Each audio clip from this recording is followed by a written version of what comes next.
her, let's see. Unfortunately not me. That was Professor Sackmann. He gains a Nobel Prize for medicine, and obviously a medical doctor impressed her much more than just such a dirty chemist. So she selected the medical doctor as her partner. And me, that's my fate here. She's the wife of the stable master who cared for the horses, and she cared for her horse here very well. It was nevertheless a charming evening.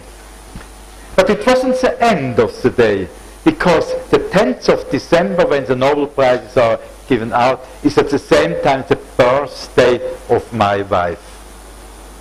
And I had completely forgotten that birthday.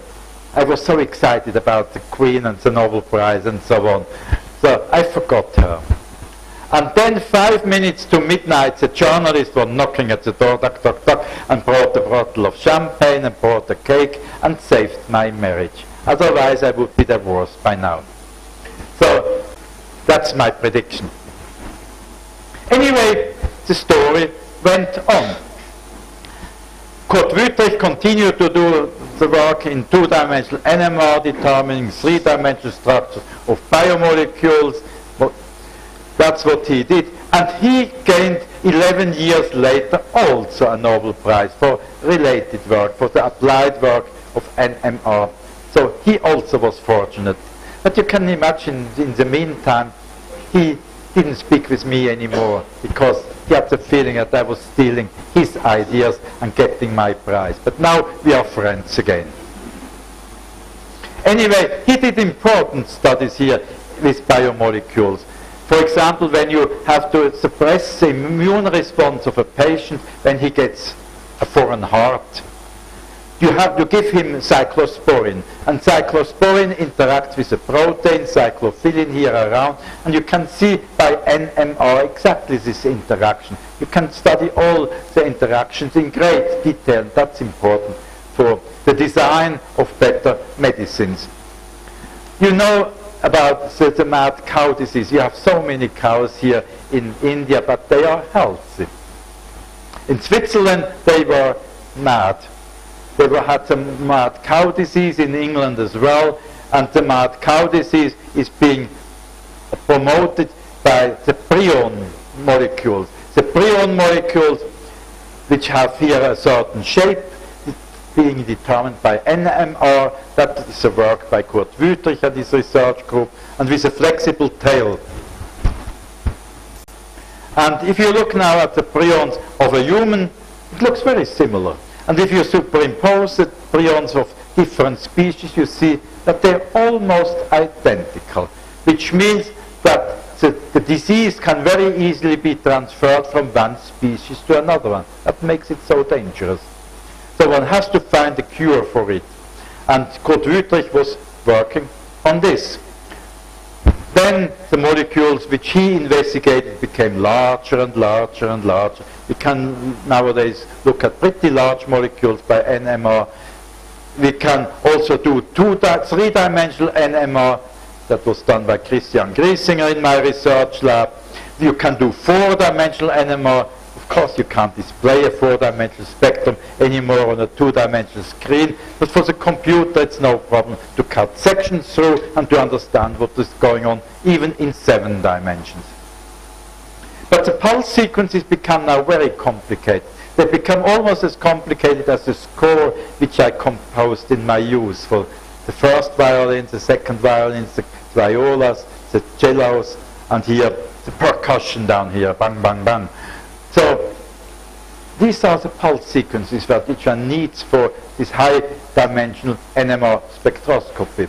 And you say, yeah, that's much too complicated for me. I don't learn about that. But if you want to find a job in industry, you need this knowledge. If you read here, if you want a job with Merck research laboratories, you have to have experience in modern 2D, 3D, and 4D heteronuclear NMR. So that belongs to somebody finding a job in industry today.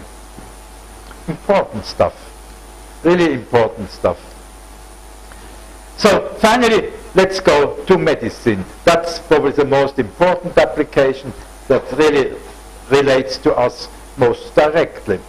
And you can now, if you have a boyfriend, you don't know whether you want to go out with him, have a date with him, put him first into the magnet and see whether there is something inside his brain, for example, where his spine is strong enough, whether his heart is working properly, his pancreas has no problems. You can find out everything about your boyfriend before it becomes too serious. Of course it's expensive, but anyway, but in principle it's a possibility. It's a beautiful tool, magnetic resonance imaging, MRI. How does it work? I mean, you cannot just blow radio frequencies onto a person, hoping that you get some information out, because you can't focus radio frequencies. You have to use a trick. And the trick is to apply inhomogeneous magnetic field, a magnetic field which is strong here on the left-hand side, weak on the right-hand side. So the nuclei here, they are precessing rapidly, and here they are precessing slowly. And based on these frequencies, you can then say where the signal is coming from the body of a gentleman, for example, this one here. Slow frequencies from his head, high frequencies from the feet. That's the source of information which allows you to look inside of a body. And that's the invention of Paul Lauterbur, which he invented in 1973, a long time ago. He said here, applying magnetic gradients in homogeneous fields are the secret. And for this, actually, he got his Nobel Prize in 2003, 1 year after Kurt Wüthrich. And he said, apply magnetic field gradients in different directions, and then you get projections of the spin density on these directions, and you can reconstruct, by a reconstruction technique, you can reconstruct an image. That was the procedure which he described. And I heard about that at the conference in 1974.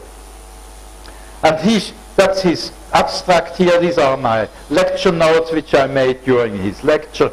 And he was speaking about the image of a living mouse. He put the living mouse into the magnet. But you know, animal is very slow, and during the time that this mouse was in, it died. It was too long for her. And this is the image which was being produced. You see here, that's a cross-section through the mouse. White means water, water signals, giving a white signal here. And what is black means no water. So these two must be the two lungs of the mouse. Easy to understand. And then there is here in the center of the image a white spot. And nobody could understand what anatomical feature this white spot corresponds to. Till somebody said, we know what that is. This must be the soul of the mouse. And then this poor mouse died. And the white spot remained. So you can make two conclusions from that. Either the soul is immortal, or the second conclusion, the correct one, it's just an imaging artifact. An imaging artifact from this projection reconstruction method, and that's what it is. Because of this reconstruction procedure, exactly in the center of the image, an anomaly must occur. That's this white spot. And I heard about that, and I thought, stupid. I mean, why do you have to do this experiment by a projection reconstruction technique? I know a much better method, namely the one which we are using for our two-dimensional experiments. Apply first a gradient along the x-axis, then a gradient along the y-axis, then along the z-axis, three orthogonal directions, then do a two-dimensional or three-dimensional Fourier transformation, and you get your image without a soul, without an artifact. That's what I immediately thought during the lecture. I was then writing that up a few days later, and that was my invention. It was an important invention which really changed the field. So you could now apply a gradient along the x-axis during the first period, along the y-axis during the second period, do do an experiment where you vary the